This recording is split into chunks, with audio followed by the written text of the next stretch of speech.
오늘의 주제는 팔체질별, 적합한 단백질 공급원, OT입니다. 보디빌딩을 위해 섭취가 용이한 단백질 위주로 이야기를 해보려고 합니다. 체질 이야기를 하기에 앞서 고양이 이야기를 잠깐 하겠습니다. 고양이가 전복을 먹으면 기가 떨어진다는 이야기 들어보셨나요?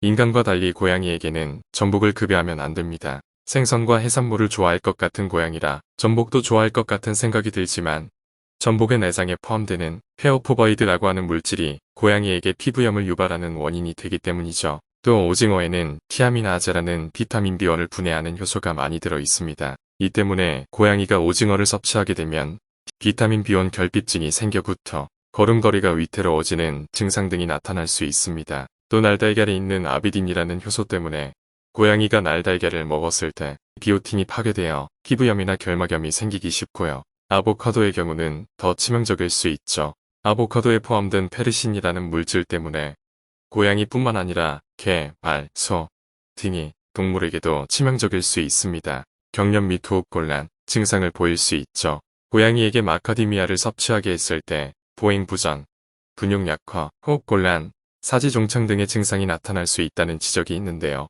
원인은 밝혀지지 않은 상태입니다. 강아지 역시 포도나 건포도 등을 급여하면 최악의 경우 사망에까지 이를 수 있는데요. 명확한 원인은 확실하지 않은 상태죠. 우리는 식품을 탄수화물, 단백질, 지방, 무기질, 비타민 정도로만 분류하는 것에 익숙해져 있습니다. 그렇기 때문에 체질에 따라 맞고 안 맞고가 나뉜다는 의학을 접하게 되면 의아해하기 쉬운데요. 이렇게 동물의 사례를 들어 특정 성분, 특정 대사물질이 해롭게 작용할 가능성이 있음을 납득시키고자 했습니다.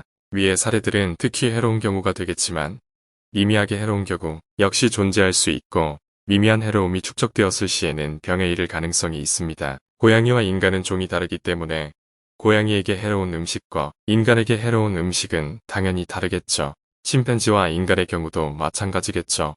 인간과 인간의 경우도 정도의 차이겠지만 역시 마찬가지일 것입니다. 이러한 차이에 집중한 의학이 체질의학이라고 보시면 됩니다. 포도가 개에게 아주 치명적이라는 사실의 명확한 원인을 알 수 없는 것처럼 경험적인 부분의 비중이 매우 높은 의학. 맞습니다만 그렇다고 해서 가치가 희석되어서는 안 된다고 판단이 됩니다. 서론이 좀 길었죠. 자, 이제 다시 체질별, 보디빌딩을 위한 단백질 공급원에 대해 이야기를 해보겠습니다. 빠르게 읽고만 넘어갈게요. 먼저 팔체질별로 드시면 좋은 단백질 공급원입니다. 목양, 돼지고기, 닭고기, 오리고기, 콩, 계란, 모금, 돼지고기, 소고기, 콩, 계란, 도양, 돼지고기, 생선, 조개, 오징어, 문어, 콩, 계란, 통, 돼지고기, 생선, 계란, 문어, 조개, 굴, 금양, 바다 생선, 조개, 굴, 오징어, 문어죽, 구미, 두부개, 새우, 안, 두콩, 금응, 바다 생선, 조개, 오징어, 문어죽, 구미, 두부개, 새우, 안, 두콩, 수양, 닭고기, 오리고기, 계란, 흰살 생선, 콩, 두부, 숭, 닭고기, 오리고거, 소고기, 계란, 콩, 견과류, 두부.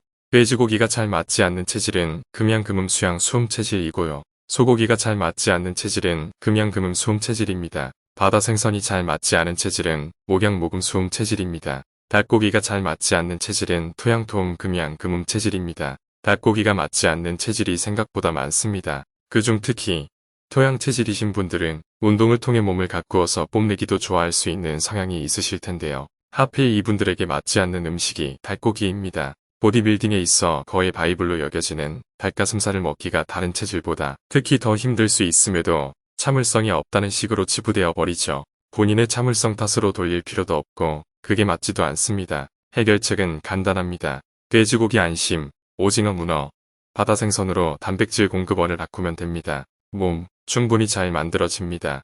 오히려 더 잘 만들어질 수 있습니다. 고양이의 경우 마카디미아를 섭취했을 때 근육이 약화되고 감소될 가능성이 보고되었죠. 마찬가지로 체질에 맞지 않는 단백질 공급원을 지속적으로 섭취했을 때 물론 근성장이야 이루어지겠지만 비효율적으로 덜 이루어질 수 있다는 이야기입니다. 이러한 부분까지 고려해서 본인의 체질에 맞는 단백질 공급원을 찾고 식단을 설정한다면 더 효과적으로 보디빌딩을 할 수 있을 겁니다. 오늘 여기까지 하겠습니다. 감사합니다.